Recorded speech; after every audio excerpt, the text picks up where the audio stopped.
도야와 자유의 실현이라는 주제로 오늘 발표를 맡게 된 전남대 철학가 정미라입니다. 반갑습니다. 사실 개인적으로 해결학회에 대해서 제가 애정은 많이 가지고 있는데요. 적극적으로 도움이 못 돼서 늘 죄송하게 생각을 했었거든요. 근데 오늘 이 자리에 이렇게 발표를 맡게 돼서 굉장히 감사하게 생각하고요. 또 우리 강순전 회장님을 비롯해서 오늘 학회를 위해서 굉장히 고생이 많으신 여러 스님께 감사하다는 말씀 전해드리고 싶습니다. 실제로 오늘 제 발표는 이제 도야와 자유의 실현이라는 주제로 하려고 하는데요. 이거는 어떤 해결 철학에 대한 논의보다는 제가 해결 정신 철학에서 이제 핵심적인 주제라고 생각하고 있는 자유 문제에 도야가 어떠한 연관성이 있는지, 어떤 의미가 있는지 이러한 것들을 이제 밝혀보려고 하는 게 제 발표의 핵심이라고 할 수가 있습니다. 실제로 그 빌둥이라는, 그러니까 저희가 도야로 지금 번역을 했는데요.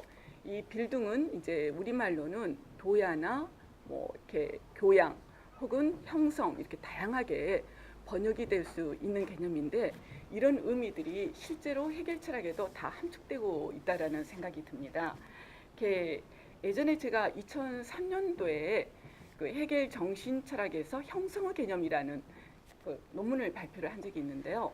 그때는 빌둥을 형성으로 번역을 했는데 그때 그 이유는 사실은 도야란 말이 제일 적절하다라고 생각을 하는데 그 당시에는 제가 이제 해겔 정신현상학의 정신장을, 그러니까 해겔이 정신장에서 주로 이제 그 근대적인 사유, 그러니까 근대 세계죠. 말하자면 자기 소외된 세계, 도야라는 주제로 정신장을 다루고 있는데요. 거기에서는 주로 이제 기존의 어떤 제도나 관습을 전부 부정하고 주관적인 사유에 의존해서 세계를 새롭게 만들고자 하는 이러한 것에 대한 비판적인 어떤 서술이라고 생각을 했고요.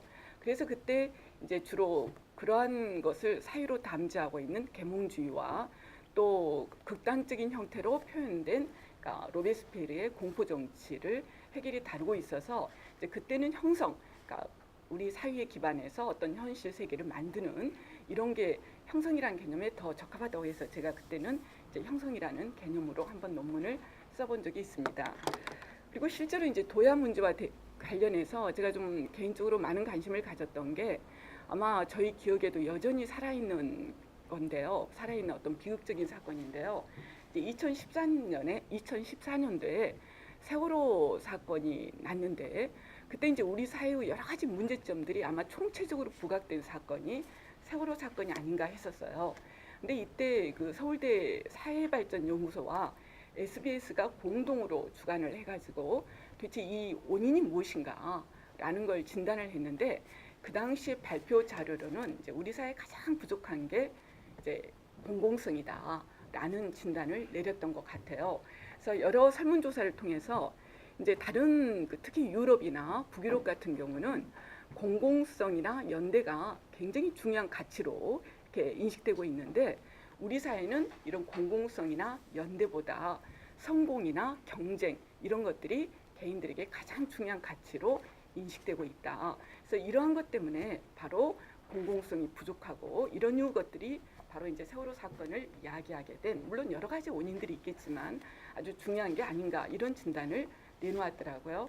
그래서 이제 2015년도에 제가 그 서울 그러니까 그 철학연구회에서 학술대회가 있었는데 그때 이제 아렌트의 공적 영역과 현대사회의 유기, 공적 영역의 상실과 현대사회 유기라는 주제로 발표를 한 적이 있었어요.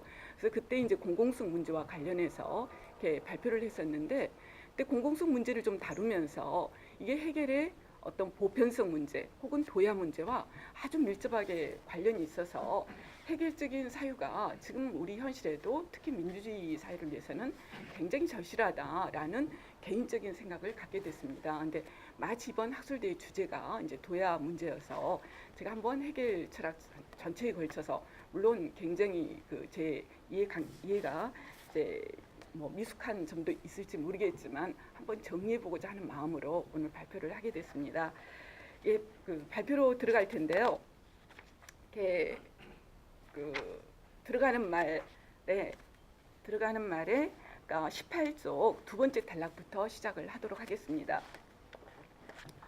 도야 개념은 18세기 중엽부터 19세기 전반에 나타난 계몽주의와 독일의 신인문주의 운동에 있어서 인간의 자기완성과 관련해 중요한 교육적인 의미로 사용되었습니다. 그러나 헤겔에게서 도야는 인간의 자기완성이라는 단순한 교육적인 의미를 벗어나 진리인식이 가능할 수 있는 토대이자 동시에 자유실현의 근거로서 이론적이며 실천철학적인 의미를 동시에 함축하고 있습니다. 헤겔은 자신의 고유한 철학적 사유를 처음으로 체계한 정신현상에서 의식이 감각적 확신으로부터 절대지에 이르는 과정을 학문으로 의식의 도야의 역사로 소설하며 동시에 근대적 자아인 절대적인 나의 근거에 있는 추상적인 자기의식이 궁극적으로 우리인 나 그리고 나인 우리라는 자기의식의 진리인 보편적 자기의식에 도달하는 과정을 도야라는 개념을 통해 설명합니다. 또한 자유 구체적인 실현 문제를 다룬 법철학에서 인륜적 자유가 실현되는 헤겔의 국가는 시민사회에서 야기되는 도야의 과정을 필연적으로 전제합니다. 헤겔은 도야를 개인의 욕구 만족이 절대적인 목적인 욕망의 체계로서 시민사회가 자기에게 내재 있는 모순을 극복하고 이와 함께 인륜적 자유가 가능한 국가로 나아가게 되는 근원적인 힘이자 동시에 토대로 규정합니다. 헤겔의 철학, 특히 자유를 본질로 삼고 있는 정신철학에서 핵심적인 개념 중의 하나인 도야는 무엇보다 자연성과 직접성 그리고 특수성을 극복하고 보편성으로 고양이라는 의미를 내포하고 있습니다. 그러나 도야의 과정을 통해 도달한 획일적인 보편성은 자연성과 특수성의 원리를 배제한 추상적인 보편성과 구별됩니다. 획일적인 보편성은 자연성과 특수성의 원리를 함축하고 있으면서 동시에 배제한다는 이중적인 구조 속에서 이해될 수 있습니다. 헤겔은 상호 모순적으로 보이는 특수성과 보편성이라는 대립적인 구조를 통일에 근거한 참된 보편성을 통해 해체시키며 이러한 보편성이 가능할 수 있는 근거를 도야 속에서 발견합니다. 따라서 도야는 특수성의 원리가 손상되지 않으면서 보편성으로 고양되는, 즉 특수성과 보편성의 매개를 통해 참된 보편성을 가능하게 하는 실천적인 원리라고 할 수 있습니다.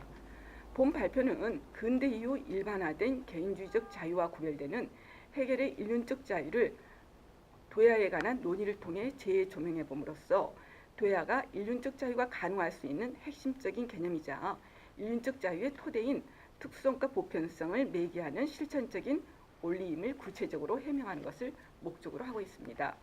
이를 위해 본 발표는 우선 헤겔의 도야가 현실 속에서 작동되는 구체적인 원리들을 생명과 욕망 그리고 노동과 사회적 필연성이라는 자연과 정신의 계기들을 중심으로 고찰하고 3장에서는 헤겔에 있어서 도야의 핵심적인 내용을 구성하고 있는 보편성의 원리와 자유의 문제를 특성의 매개라는 관점에서 서술할 것이며 마지막으로 인륜적인 자유가 실현될 수 있는 토대인 정치 사회로서 국가를 도야 문제와의 연관성 속에서 살펴보고자 합니다.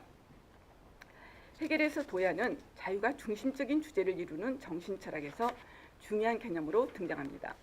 헤겔은 자신의 철학적 체계 중 주관 정신을 구성하는 정신현상학에서 감각적 확신으로부터 절대지에 이르는 의식 발전 과정을 학문으로의 의식의 도야의 역사로 규정함으로써 정신현상학 자체를 의식이 도야하는 과정으로 소설합니다. 그러나 실천적으로 도야는 나는 나라는 절대적인 자기 확실성에 사로잡혀 있는 자기의식이 자신의 직접성과 자연성을 벗어나 보편적 자기의식으로 고양되는 과정에서 중심적인 원리로 작동합니다. 또한 구체적인 현실 세계 속에서 자유실현 문제를 다룬 헤겔의 철학체계 중 객관정신을 구성하는 법철학의 시민사회에서 도야는 시민사회의 한계를 극복하고 인륜적 자유가 실현되는 국가가 가능할 수 있는 핵심적인 개념입니다. 따라서 도야는 헤겔에게서 의식의 차원이나 제도적인 측면에서 자유를 실현하기 위한 전제이며 이러한 도야의 내용을 구성하는 것은 자연성을 벗어나 자유를 본질로 하는 정신의 세계로, 즉 우리인 나 그리고 나인 우리라는 보편성으로 고양을 의미합니다. 헤겔은 정신현상에서 자기의식의 발전 과정에 대한 논의를 통해 나는 나라는 자기 자신에 대한 절대적 확실성과 자립성을 지닌 자기의식이 비자립적인 노예로 전락하게 된 계기를 생명이라는 자연성에 대한 종속에서 찾습니다. 노예는 죽음에 대한 공포 속에서 자립성을 상실하게 되며 그에 반해 죽음을 두려워하지 않는 주인은 절대적인 자립성을 획득합니다. 즉 자기의식은 죽음에 대한 공포를 이겨냄으로써 다른 자기의식을 복종시킬 수 있었으며 이와 함께 다른 자기의식과의 생사를 건 투쟁 이후에도 여전히 나는 나라는 절대적인 자립성과 자유 속에 존재할 수 있게 됩니다. 그러나 정치적으로는 지배자이며 경제적으로는 향유하는 자가 된 주인은 비자립적인 의식인 노예에 의해 준비된 것들을 단순히 소모함으로써 결국은 노예에게 의존하게 되며 생명의 지속을 위한 필수적인 노동으로부터 해방된 주인은 단순히 욕구하는 자연적인 의식으로 전락하게 됩니다. 결국 자신의 생명에 대한 의존성을 벗어남으로써 그리고 다른 자기의식인 타인을 부정함으로써 획득된 주인의 자립성은 대상성과 현실성을 상실한 추상적인 것일 뿐만 아니라 진정한 자립성을 획득할 수 있는 어떠한 가능성으로부터도 배제되어 있습니다. 여전히 나는 나라는 개별성을 벗어나지 못한 채 절대적인 자기 동일성 속에 존재하는 유아론적인 주인에게 세계는 단절되어 있으며 따라서 타자와 매개될 가능성도 이와 함께 도야될 가능성도 차단되어 있기 때문입니다. 헤겔에 의하면 도야는 타자와의 관계성 속에서 비로소 시작됩니다. 이러한 타자는 외부에 있는 자연이기도 하며 인간의 의지와 다르게 작동되는 감정과 욕망 그리고 타인들을 포함하는 세계 자체라고 할 수 있습니다. 헤겔은 이러한 모든 관계성을 오직 노예의 속성에 기속시키며 이와 함께 직접성과 자연성을 벗어나 보편적 의식으로의 도야의 가능성을 즉 자립적인 의식의 진리를 오직 노예적인 삶 속에서 발견합니다. 노예는 생명에 대한 의존성과 주인에 대한 복종과 봉사라는 절대적인 자기 부정을 통해 그리고 노동을 통해 규정됩니다.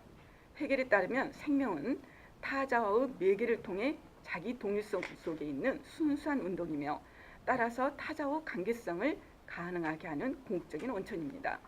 또한 복종과 봉사는 절대적인 자기 부정을 통해 나는 나라는 추상적인 자기의식의 자립성을 해체시키는 계기입니다. 즉 복종과 봉사라는 자기 부정을 통해 노예는 자신의 자연성과 직접성을 극복하도록 이와 함께 자신이 타인에 의해 매개된 존재라는 사실을 강요받는데 헤겔은 이러한 강제성을 인간의 도야 속에 있는 필연적인 계기로 인식합니다. 그러나 복종과 봉사를 통한 도야의 이러한 강제성은 봉사의 구체적인 내용을 이루는 노동 속에서 새로운 긍정적인 계기를 획득하게 됩니다. 저지된 욕구로서 헤겔에게서 노동은 단순히 자연성과 직접성의 자기 극복이라는 수동적인 의미를 벗어나 대상을 세계를 이해하고 동시에 새롭게 만들어내며 그리고 자기 자신을 만드는 능동적인 활동이기 때문입니다. 노예는 노동을 통해 자신을 외화시킴으로써 세계를 만들고 동시에 이러한 세계를 매개로 자기 자신을 새롭게 만듭니다. 이러한 노동을 통해 노예는 자신을 비자립적인 존재로 만들었던 생명이라는 자연의 절대적인 의존성에서 벗어나 서서히 자립성을 획득하게 됩니다. 이러한 자립성은 단순히 모든 것을 부정함으로써 획득했던 나는 나라는 주인의 유아론적인 자립성과 달리 타자, 즉 자연과 세계, 그리고 타인에 의해 매개를 통해 형성된 자립성이며 따라서 우리인 나, 그리고 나인 우리라는 보편성으로 고향을 필연적으로 함축하고 있습니다. 노동이 지닌 이런 해방적인 측면은 헤겔이 자신의 법철학에서 서술한 시민사회의 발전 과정 속에서 좀 더 구체적으로 드러납니다. 욕망의 체계로 규정된 헤겔의 시민사회는 무엇보다 자신의 고유한 욕망의 충족을 절대적인 목적으로 삼는 개인들의 의존에 있다는 점에서 특수성의 원리를 토대로 하고 있습니다. 즉 시민사회의 개인들은 자신들의 이기적인 목적 이외에 모든 다른 것은 그에게 아무것도 아닙니다. 그러나 시민사회에서 이러한 욕망의 충족은 타자의 매개 없이 실현될 수 없으며 시민사회는 이기적 개인들이 자신의 욕망 충족을 위해 상호 의존하는 전면적인 상호 의존의 체계를 형성합니다. 따라서 시민사회는 한편으로는 욕망의 충족이라는 특성의 원리에 의해서 그리고 다른 한편으로는 상호 의존성이라는 보편성의 원리에 의해 지배됩니다. 근대의 시장경제사회를 모델로 삼는 시민사회의 보편성을 헤겔은 욕망의 충족이라는 시민사회 자체의 논리로부터 추론해냅니다. 즉 시민사회를 규정하는 상호 의존성이라는 보편성은 무엇보다도 욕망의 무한한 분화와 이러한 욕망을 충족시키기 위한 노동의 세분화라는 시민사회의 고유한 특성과 밀접한 관련이 있습니다. 폐쇄된 제한적인 욕망을 지닌 동물과 달리 인간의 욕망은 토상과 사유에 의해 무한히 확장될 수 있으며 특성의 권리에 근거한 시민사회는 이러한 인간의 욕망이 무한히 확장될 수 있는 토대를 제공합니다. 따라서 시민사회는 욕망의 무한한 확장과 추상화가 그리고 이를 충족시키기 위한 노동의 세분화와 다양화가 무한히 진행되며 이와 함께 욕망과 노동은 단순한 개인적인 차원을 벗어나 사회적인 연관성 속에 놓이게 됩니다. 시민사회 개인들은 더 이상 자신의 노동으로만 자신의 분화된 욕망을 충족시킬 수 없으며 각각의 모든 개인들이 욕망하는 것은 서로의 노동에 의존해 있습니다. 즉 각자가 자기를 위하여 취득하고 생산하고 향유하는 행위가 동시에 타인의 향유를 위하여 생산하고 취득하는 것이 됩니다. 헤겔은 시민사회에 내재하는 욕망과 노동의 사회적 성격 속에서 해방의 요소를 발견합니다. 이러한 해방의 요소는 특성 원리에 근거해 있는 시민사회가 자신의 토대인 특성의 원리를 지향하고 공동성의 형식으로서 보편성의 지배를 받는 것에 있습니다. 이러한 보편성을, 즉 특성으로부터 보편성으로 고양 과정을 헤겔은 시민사회를 구성하는 중심적인 원리인 노동을 통해 노동에 필연적으로 함축되어 있는 도야를 통해 설명합니다. 시민사회의 노동에 내재 있는 도야는 헤겔이 정신현상학에서 노예의 노동을 통해 구체화시켰던 것과 동일한 의미를 지니고 있습니다. 노동은 대상 세계와 끊임없는 관계를 통해 대상에 대한 지식을 확장시키는 인간의 이론적 도야 과정이며 동시에 대상을 그리고 이와 함께 세계를 만들어내는 일을 가능하게 하는 그리고 무엇보다도 자기 자신을 새롭게 만들어내는 인간의 실천적 도야 과정입니다. 특히 도야는 무엇보다도 타인의 비유에 맞도록 자기 행위를 제어하는 습관으로서 특성에 사로잡혀 있는 주체로 하여금 자신의 개별성과 자연성을 지와 의지의 형식적인 자유와 형식적인 보편성으로 보양시키는 실천적인 힘입니다. 궁극적으로 특성 원리에 의존해 있는 시민사회는 헤겔에 의하면 여전히 자연 상태의 잔재를 지니고 있으며 보편성은 자유의 형태가 아닌 필연성의 형식으로 나타납니다. 그러나 시민사회에서 노동을 통해 필연적으로 이야기되는 도야는 특성에 대한 억압이 아닌 특성에 의한 매개를 통해 인륜적 자유가 실현될 수 있는 토대를 제공함으로써 헤겔은 시민사회를 인륜적 자유의 실현을 위한 절대적인 통과점으로 이해합니다. 즉 도야의 과정은 욕망의 충족이라는 자연성의 억압을 통해서가 아니라 욕망이라는 자연적인 권리를 매개로 한 자연으로부터 해방을 의미합니다. 이러한 해방은 시민사회의 주체에게는 감정에서 비롯된 주관적인 자만심이나 자의적인 행포에 반하는 그리고 행동거지의 단순한 주관성과 욕망의 직접성에 반하는 가혹한 노동입니다. 해방인 동시에 보다 더 높은 해방을 위한 노동인 도야는 직접적이며 자연적인 것과 정신적이며 자유로운 인륜적인 것을 매개하는 중심적인 원리이며 인륜적인 자유가 가능할 수 있는 궁극적인 토대라고 할 수가 있습니다. 헤겔에 있어서 도야는 나는 나라는 절대적인 자기의식과 시민사회에서 자신의 욕망의 충족만이 목적인 이기적인 주체가 자신의 개별성과 자연성을 벗어나 사유 보편성을 발휘하는 것에 있습니다. 따라서 보편성은 도야의 과정을 통해 도달할 수 있는 궁극적인 지향점이며 이러한 보편성은 실천 철학적인 관점에서 보면 의식의 차원에서는 이성의 개념인 보편적인 자기의식으로 그리고 현실적인 제도적 차원에서 보면 인륜적 자유가 실현된 즉자대자적인 보편자로서 국가로 나타납니다. 그러나 헤겔이 개별적인 주체의 진리로 규정한 이러한 보편성은 헤겔의 철학적 사유와 관련하여 많은 비판을 야기하는 대표적인 개념 중의 하나입니다. 보편성과 관련된 헤겔 철학의 비판은 헤겔의 보편성 개념에 개별자와 특수자를 억압하는 요소가 내재 있다는 사실로부터 출발합니다. 특히 아도르노는 헤겔의 보편성에 대한 사유 속에서 전체주의의 맹아를 발견하며 칼 포퍼는 헤겔이 국가의 인륜적이고 절대적인 권위를 중시함으로써 개인의 특수한 권리에 대한 억압을 정당화했다고 비판합니다. 그에 따르면 해겔에게서 국가는 모든 것이고 개인은 아무것도 아닙니다. 개별적인 주체의 근거에 있는 도덕성을 인륜성으로 지향함으로써 특수한 권리에 의존해 있는 시민사회를 국가로 지향함으로써 그리고 개인을 보편적인 삶을 통해 규정함으로써 해겔은 이러한 비판이 정당화될 수 있는 근거를 스스로 제공하는 것처럼 보입니다. 그러나 해겔에게서 보편성은 개별자나 혹은 특수자의 배제가 아닌 오직 이들의 매개를 통해 즉 개별자와 특수자의 통일을 통해 규정됩니다. 해겔에 따르면 자유의 이념인 인륜적 정신은 주체적 자아에 근거한 도덕성을 전제하며 이러한 주체적 자아에 의해 매개된 보편자의 통일 속에 존재합니다. 또한 보편성과 개별성이 사고 침투하여 일체성을 이루는 것으로서 해겔의 국가는 특성이 무한히 발현되는 시민사회의 발전을 필연적인 계기로 함축하고 있으며 자기의식의 진리인 보편적인 자기의식은 단순히 우리 의식으로서가 아닌 나라는 자기 자신에 대한 절대적인 자기의식에서 출발하며 이러한 나를 매개로 비로소 나인 우리 그리고 우리인 나로 나타납니다. 따라서 해겔이 개별자의 진리로 규정한 보편성은 특수자를 배제함으로써 자기 독일성을 유지하는 추상적인 보편성으로서가 아니라 오직 특성에 의해 매개된 구체적인 보편성이라고 할 수 있습니다.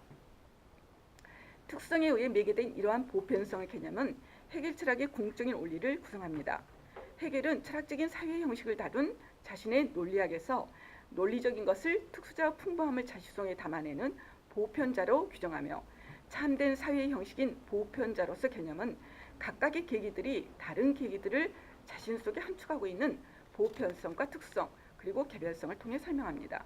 특히 존재와 본질의 진리로 나타나는 개념은 무엇보다도 보편성을 통해 표현되는데 이러한 보편성은 자기 자신에 대한 순수한 관계인 추상적인 보편성과는 달리 부정의 부정으로서 자기 동일성에 근거하는 추상적인 보편성을 구정하는 특성 속에서 이러한 특성을 다시 부정함으로써 자신을 보존하는 구체적인 보편성입니다.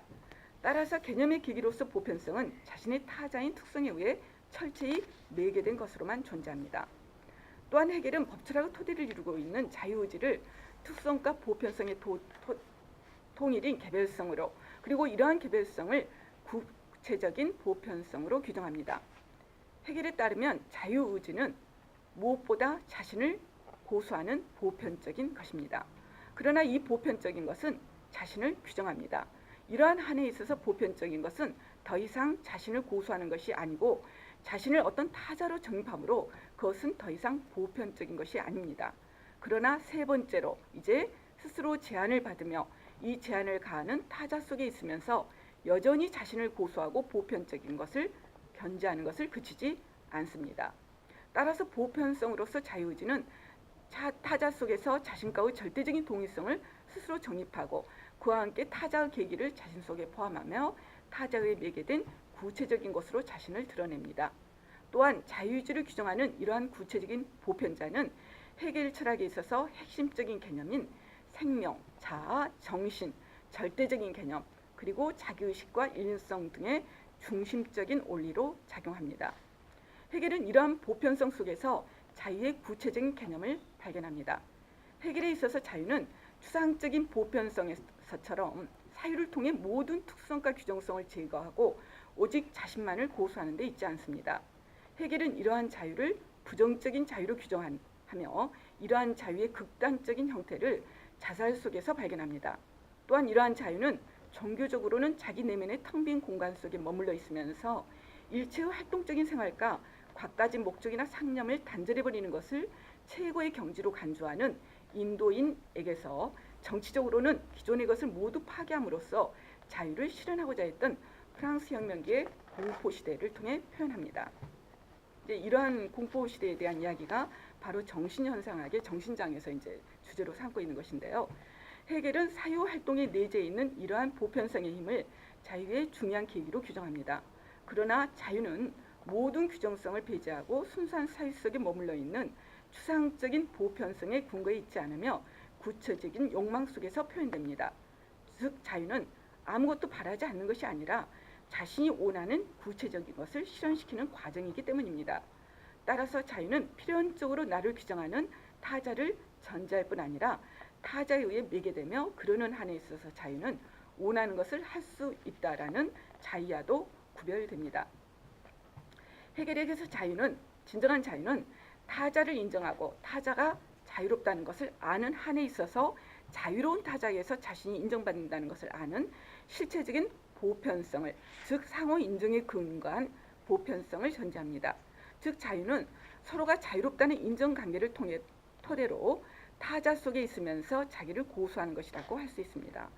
헤겔은 타자에 의해 매개된 이러한 자유의 단초를 우정이나 사랑과 같은 감정의 형식 속에서 발견하는데, 그에 따르면 우정이나 사랑의 경우는 규정된 상태에 있으면서도 인간은 스스로 규정되어 있다고 느끼지 않으며 오히려 타자를 타자로 바라봄으로써 비로소 자기 감정을 누리는 것입니다. 결국 자유란 규정받지 않는 것도 아니며 그렇다고 규정받는 것도 아닌 바로 이 둘을 겸비하고 있는 것입니다. 이제 이런 헤겔의 고유한 자유 개념을 제가 각주의 토인센을 언급을 해놨는데요. 이제 타자 속에 있으면서 자기를 고수하는 것, 즉 그 헤겔의 자유는 바이지자인 임 안드렌이라고 핵심적으로 표현될 수 있을 것 같은데, 이러한 개념을 토인센은 이제 의사소통적 자유라고 표현하고 있습니다. 그래서 이 바이지자인 임 안드렌에서 타자가 더 강조될 때는 사랑이고 자기를 고수하는 것이 강조될 때는 이제 인정이라고 토인센은 이야기하고 있습니다. 사랑이나 우정과 같은 직접적인 감정에서 단초를 발견할 수 있었던 이러한 자유는 직접적인 감정이 매개되지 않는 자립적인 개인들 사이에서는 서로를 자유로운 존재로 인정하는 보편적인 의식을 전제합니다. 따라서 자유의 실현을 위한 필연적인 계기로서 도야는 한편으로는 타인에 대한 인정 과정을 통해 보편적인 의식으로 고양을, 그리고 이런 인정관계를 객관화한 보편적인 것으로서의 제도의 인정을 함축합니다. 그러나 도야를 통한 보편적인 것으로서의 제도의 인정을 단순히 사회와 가정으로 이해함으로써 도야가 기존 질서에 순응하는 가정으로 이해하는 것은 헤겔의 도야를 일면적인 관점에서만 파악하는 것으로 생각됩니다. 도야는 일반적으로 개인의 의식을 보편적인 의식으로 고양시킨다는 의미로 사용되지만 동시에 일부 세계의 형성을 내포하고 있기 때문입니다. 따라서 도야는 보편적인 것을 능동적으로 만들어감으로써 자연으로부터 벗어나 정신의 세계를 가능하게 함으로써 궁극적으로 인륜적 자유를 실현시키는 인간의 정신의 내재에 있는 보다 더 높은 해방을 위한 노동으로 이해할 수 있습니다. 그러니까 도야가 어떤 정치 세계를 만드는 형성적인 의미는 사장에서 조금 더 구체적으로 논의해 보도록 하겠습니다.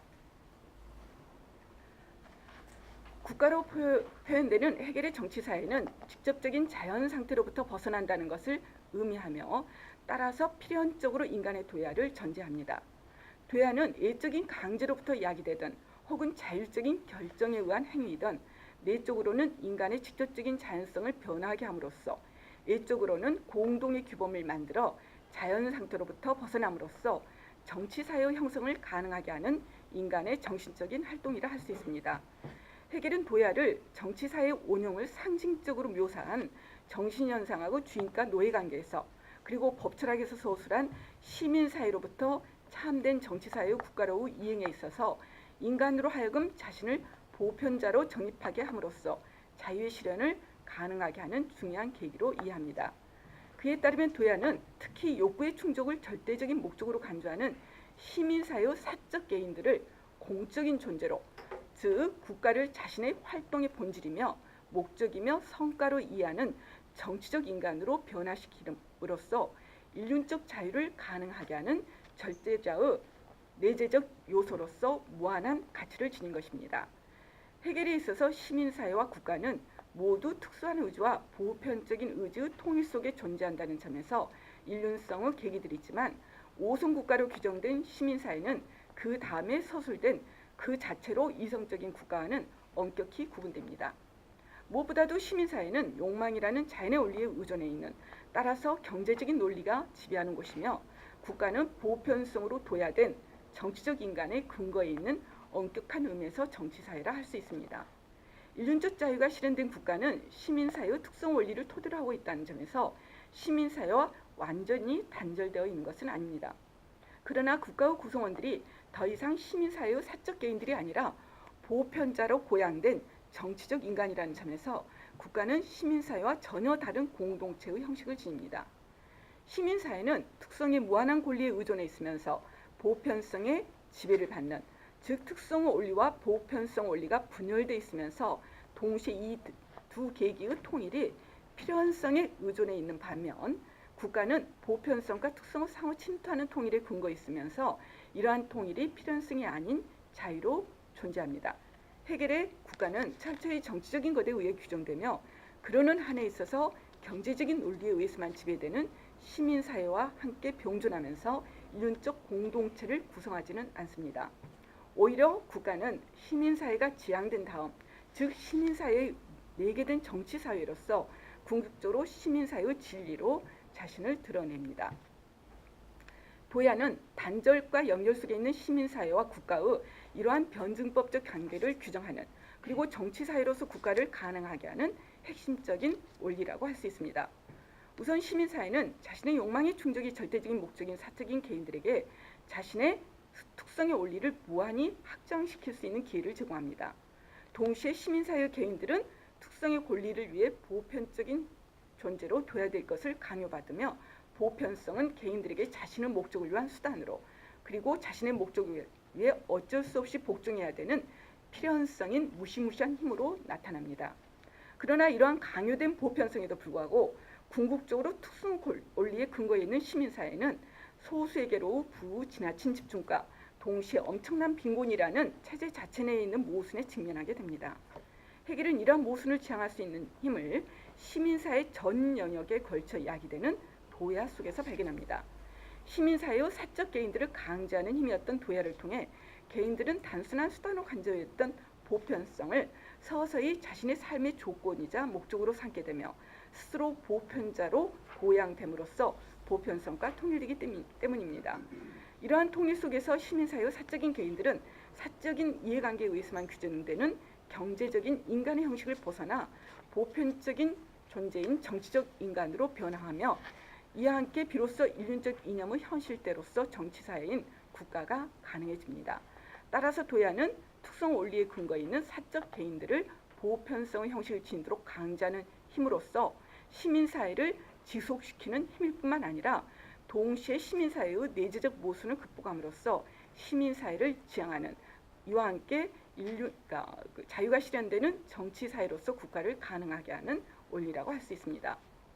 헤겔에서 정치적 공동체에서 국가는 이중적인 의미를 지니고 있습니다. 특히 이제 국가와 관련해서 많은 논의가 있는데요. 헤겔은 모든 정치적 공동체를 국가로 규정하며 역사적으로 다양한 방식으로 존재했던 공동체적 삶의 근거에 있는 이런 국가들을 아리스토텔레스처럼 인간의 보편적 본성에 내재해 있는 것으로 이해합니다. 즉 그는 국가를 단순한 자연적 본성이 아닌 인간의 내재해 있는 2차적 본성, 즉 자유를 본질로 하는 전신적 본성으로부터 유추해냅니다. 정치적 공동체로서 이러한 국가들은 자연 상태로부터 해방을 의미한다는 점에서 1차적으로 인간의 자유와 밀접한 연관관계 속에 있습니다. 그러나 헤겔은 시민사회 다음에 등장하는 정치사회로서 국가를 국가의 이념으로 규정함으로써 법철학에서 다루는 국가에 대한 서술이 보편성에만 의존한 과거에 존재했던, 그리스 시대를 모델로 삼았던 특성이 인정되지 않는 국가를, 혹은 특성 원리에 근거해 있는 현존하는 그 당시 근대적인 국가를 다루는 것은 아니라는 것을 분명하게 드러냅니다. 물론 화려한 꿈인 공환 이상으로서, 이거는 헤겔이 플라톤의 이상 국가를 비판하는 개념인데요. 이상으로서 국가가 아니라 특성과 보편성을 상호 침투하는 통일 속에 존재하는 진정한 의미의 정치사회로서 헤겔의 국가의 이념은 특성이 무한한 발전을 가능하게 하는 근대의 시민사회 국가를 반드시 전제하고 있습니다. 따라서 헤겔은 시민사회에서 무한히 확장되는 특성의 권리와 보편성을 국가의 이념이 실현될 수 있는 중요한 토대로 규정합니다. 그러나 정치사회로서 국가에서 특성의 원리와 보편성은 더 이상 시민사회와 같은 형식을 지니지 않습니다. 특성의 원리는 국가에서 그대로 보장되지만 욕망의 충족만을 절대적인 목적으로 삼는 시민사회를 규정하는 궁극적인 원리인 특성의 내재해 있는 자연적인 성격은 지향됩니다. 이를 통해 시민사회의 사적 개인은 정치적 인간으로 도야되며 시민사회는 국가로 지향됩니다. 헤겔은 국가의 근거에 있는 정치적 인간으로 도야를 도야 속에 내재 있는 세 가지 계기를 통해 설명합니다. 첫째, 도야는 시민사회에서 개인에게 보편성을 강요하는 힘으로 나타나지만 도야의 과정을 거쳐 형성된 보편성은 국가의 구성원, 즉 국가의 구성원, 즉 정치적 인간에게는 제2의 본성인 습관으로 그리고 간섭으로 표현됩니다. 이와 함께 국가의 구성원에게 보편성은 시민사회에서처럼 필연성이 아닌 자유로 경험됩니다. 두 번째, 도야는 국가의 구성원에게 보편성이 단순한 수단이 아니라 그 자체로 목적이라는 사실을, 즉 활동의 본질이며 목적이며 성과로서 자신의 실체적 자유라는 사실을 자각하게 만듭니다. 따라서 국가의 구성원은 오직 보편성으로서 국가를 통해 자신의 참된 자유가 실현될 수 있음을 알게 됩니다.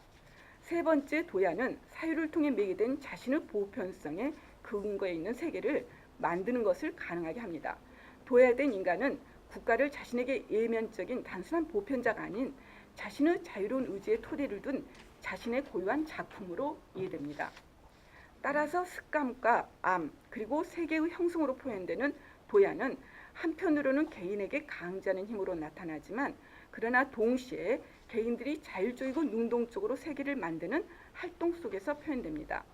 정치사회의 구성원들은 국가의 구성원으로서 국가의 내용을 이루는 다양한 관습과 법률 그리고 제도들의 궁극적인 온천이 자신의 보편적인 의지가 외화된 것으로 이해합니다. 따라서 국가는 구성원들의 의식 수준, 특히 보편적 의식 수준과 밀접하게 관련되어 있는 형태로 나타납니다. 헤겔의 국가의 구성원이 국가 속에서 받아들인 인륜적 정조를 신뢰로 규정하는 것도 국가의 구체적인 모습이 구성원들의 보편적인 것으로 도야에 의존해 있기 때문입니다. 따라서 국가의 개념이 완전히 실현된 국가의 이념은 보편자로 고양된 구성원들, 엄밀한 의미에서 정치적 인간을 필연적으로 전제합니다. 마지막 맺는 말 살펴보도록 하겠습니다. 첫 번째 단락은 주로 이제 이미 했던 이야기를 간단하게 요약한 것이고요. 33쪽부터 보도록 하겠습니다. 보편성으로 고양과 보편성의 형성을 통해 표현된 헤겔의 도야는 현대의 정치철학적 논의에서 민주적 공동체를 가능하게 하는 중요한 윤리적 규범 중의 하나인 공공성의 문제와 밀접한 연관관계 속에 살펴볼 수 있습니다. 일반적으로 공공성은 한 개인이나 특수한 단체가 아닌 사회 구성원 전체와 관련된 공통적인 것이라는 것을 의미합니다. 따라서 현대에서 주로 논의되는 공공성의 개념은 공통의 이익과 공동성이라는 한 측면과 개인의 사적 이익이라는 다른 측면 사이에 야기될 수 있는 긴장관계를 함축하고 있으며 공동선의 근거에 이러한 긴장관계를 해소하고자 하는 도덕적 가치라 할 수 있습니다. 즉 공공성은 개인의 권리가 훼손되지 않아야 한다는 사실과 공동의 이익을 위한 활동이라는 상호 모순적으로 간주되는 두 가지 사실을 동시에 전제하며 개인의 권리와 자유에 근거한 민주적 공동체를 지속하기 위해 무엇보다도 중요한 원리로 이해됩니다. 이러한 공공성이 결여될 때 개인의 권리와 자유가 지배적인 가치로 된 현대사회에서 민주주의의 정치체제는 심각하게 훼손될 수 있습니다. 민주주의 정치체제의 주체인 다수의 구성원이 공공성의 의식이 부족할 때, 즉 헤겔식의 언어로 보편적인 의식으로 도야되지 않았을 때 민주주의는 쉽게 중의정치로 변질될 가능성을 지니게 됩니다. 헤겔이 근대사회에 있어서 최상의 정치 형태로 이해된 민주주의를 비판적으로 바라본 이유도 민주주의에 내재한 이러한 위험을 간취했기 때문입니다. 민주주의 정치체제에 대한 헤겔적인 논의의 정당성은 본 발표문의 범위를 넘어선 일이 될 것입니다. 그러나 헤겔이 이념으로 파악한 국가 속에서 인륜적 자유의 실현을 위해 중요한 정신적 활동으로 이해한 도야는 대부분 현대 국가에서 최상의 정치체제로 간주하는 민주주의 정치체제가 필연적으로 함축해야 되는 도덕적 원리라고 할 수 있습니다. 예, 이것으로 발표를 마치겠습니다. 감사합니다. 그러면 논평문을 읽도록 하겠습니다.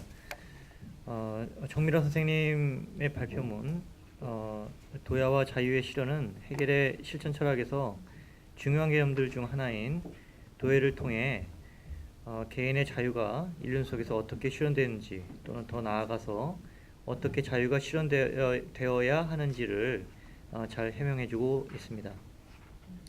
이는 해겔이 역사의 발전을 곧 자유에 대한 의식의 확장으로 이해하고 있는 점과 일맥상통하며 역사의 발전은 해겔에게 있어서 주관 정신과 객관 정신의 상호적 발전을 함축하고 있다는 점 또한 보여준다고 생각됩니다. 도야란 필자가 잘 해명하고 있듯이 개인의 의식을 보편적인 의식으로 고양시킨다는 의미와 동시에 외부 세계의 형성을 의미합니다. 도야의 이러한 두 가지 측면을 필자는 전체 발표문에서 자유의 실현이라는 관점에서 논구하고 있습니다. 즉 필자는 도야가 지닌 주관적 의미와 객관적 의미를 살피면서 개인의 자유가 단지 주관적인 실현 방식뿐만 아니라 객관적 즉 일륜적 형식의 실현 방식에 대해 고찰하고 있습니다. 자유의 일륜적 실현이 도야의 과정에서 더 고양된 자유의 실현임을 또한 밝히고자 하고 있습니다. 필자는 2장인 자연과 도야에서는 개인의 욕망과 자유의 실현의 관계를 주인과 노예의 인종투쟁과 노동이 지는 해방적 측면을 살펴보고 있는데, 이때 필자는 도야는 직접적이며 정신적인 것과 정신적이며 자유로운 일륜적인 것을 매개하는 중심적인 원리이며 일륜적인 자유가 가능할 수 있는 궁극적인 토대라고 말하고 있습니다.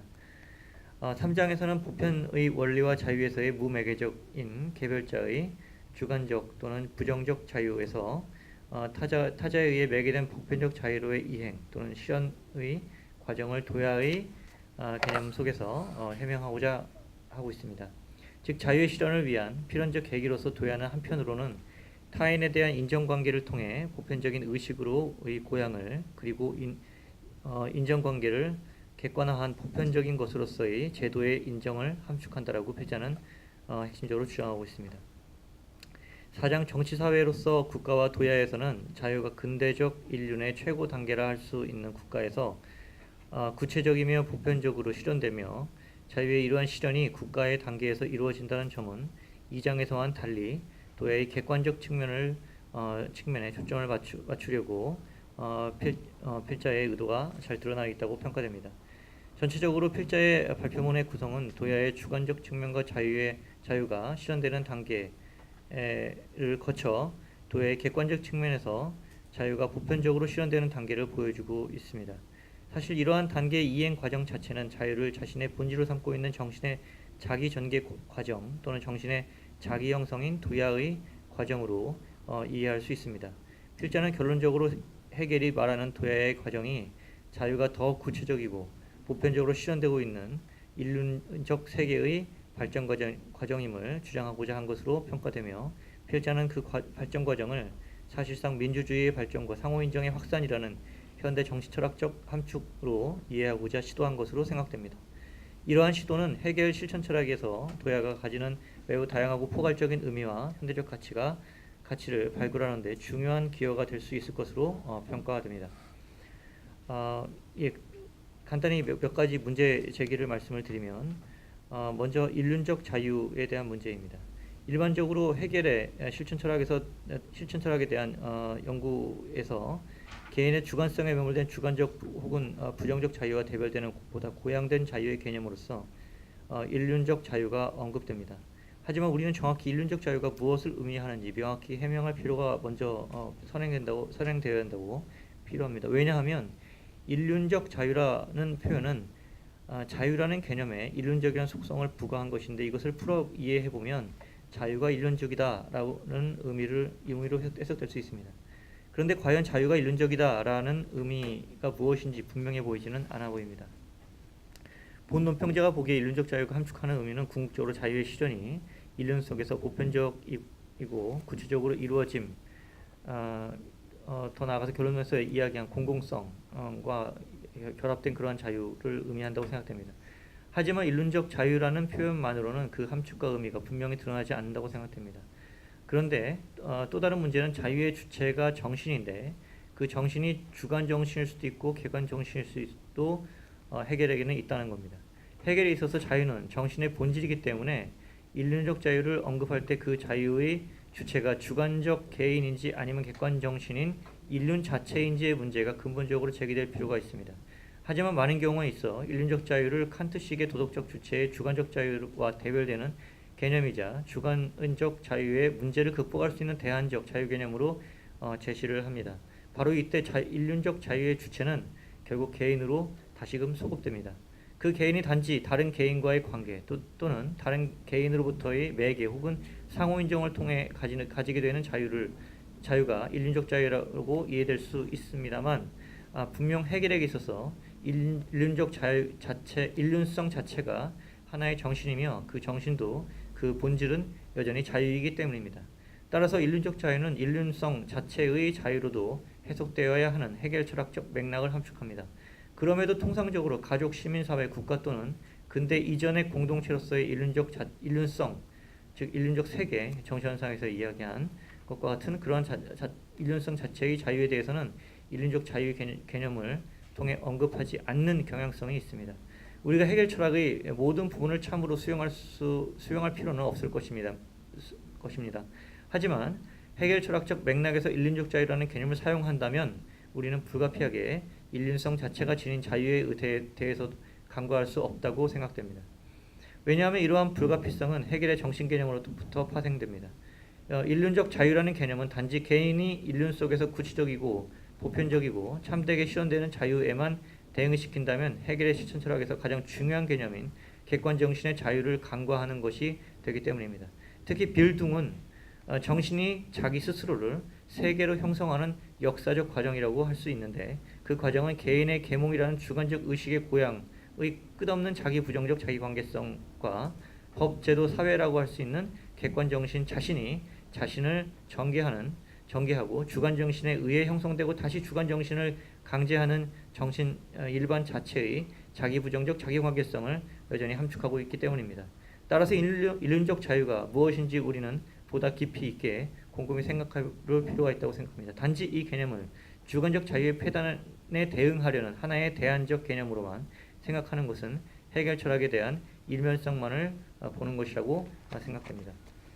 물론 인륜적 자유를 주관적 자유에 대항할 수 있는 개념으로 제시한다는 것 자체는 분명 현대 자본주의 시장 체제의 전 지구화가 일어나고 있는 오늘날 매우 유의미한 철학적 과제임에는 분명합니다. 하지만 이러한 과제에만 초점이 맞춰진 채로 인륜적 자유를 언급하는 것은 해결 철학에 대한 일면적 고찰이 아닌지 조심스럽게 문제를 보고자 합니다.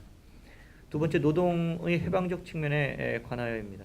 필자는 노동이 주진 해방적 측면에 관해 2장에서 언급하고 있습니다. 그런데 우선 쪽수가 달라져서 우선 자기의식이 비자립적인 노예로 전락하게 되었다라고 표현을 하고 있는데, 본 논평자가 보기에 주인과 노예의 변증법에서 인정투쟁이 발생하게 된 것은 자기의식이 노예로 전락되었기 때문이 아니라 노예가 자기의식에 도달하게 되었을 때 주인과 인정투쟁이 발생한다고 보는 것이 더 타당해 보이기 때문입니다. 왜냐하면 노예는 고대 사회에서부터 존재했고, 만약 스스로 자신을 노예로 생각하고 자기의식에 도달하지 못했다고 가정해 보면 그 노예는 주인에게 맹목적으로 봉사하면서 자신의 자유에 대해 그리고 자신의 정체성에 대해 어떠한 자아식도 가질 수 없기 때문입니다.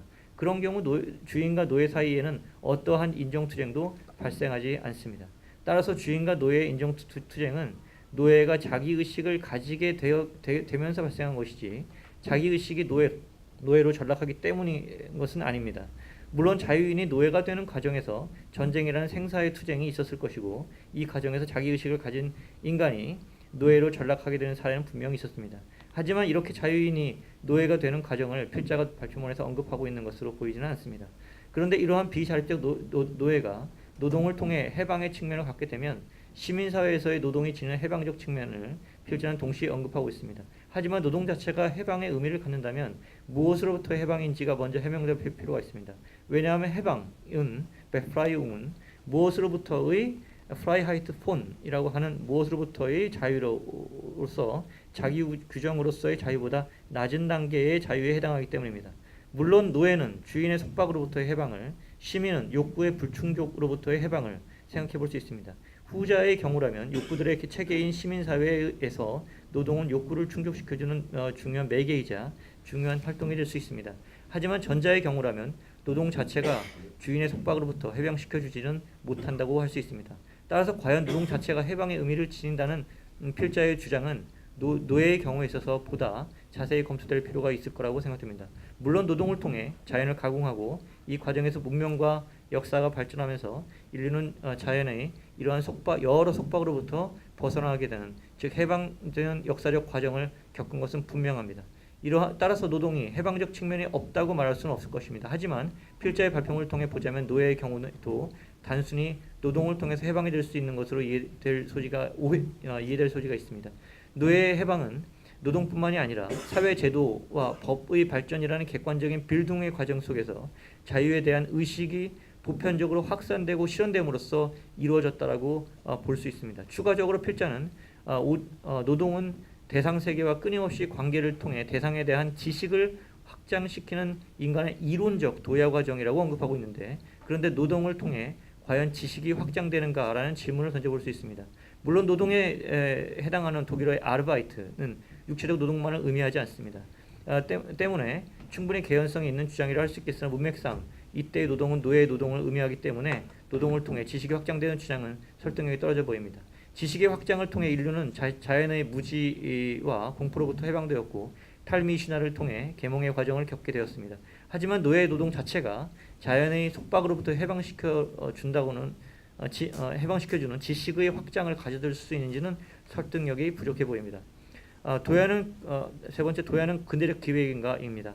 결론에서 필자는 도야는 특수성의 권리를 토대로 보편성을 매개하고자 하는 근대적 기획이라고 할 수 있으며라고 언급하고 있는데, 그런데 필자의 언급은 도야에 대한 필자의 해석인지 아니면 도야에 대한 해겔의 입장인지 불분명해 보입니다. 각주 23번으로 볼 때 필자는 해겔에 따르면 도야란 근대적 기획이라는 주장을 하는 것처럼 생각됩니다.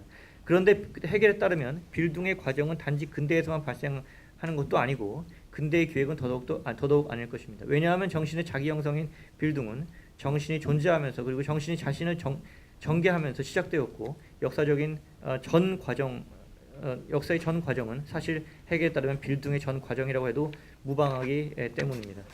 더욱이 필자는 빌둥과 자유의 실현 관계를 해명할 때 노예제가 있었던 고대 사회의 주인과 노예의 인종투쟁에서 빌둥의 과정을 이미 언급하고 있기 때문입니다. 따라서 도야가 근대적 기획이다라는 해석은 가능할 수 있겠으나 적어도 이 발표문의 맥락에서는 일관성이 떨어지는 표현으로 생각되며 더욱이 해겔의 입장에서 볼 때 도야는 근대적 기획으로 국한되어 이해되어지기 힘들다고 보여집니다. 네, 감사합니다.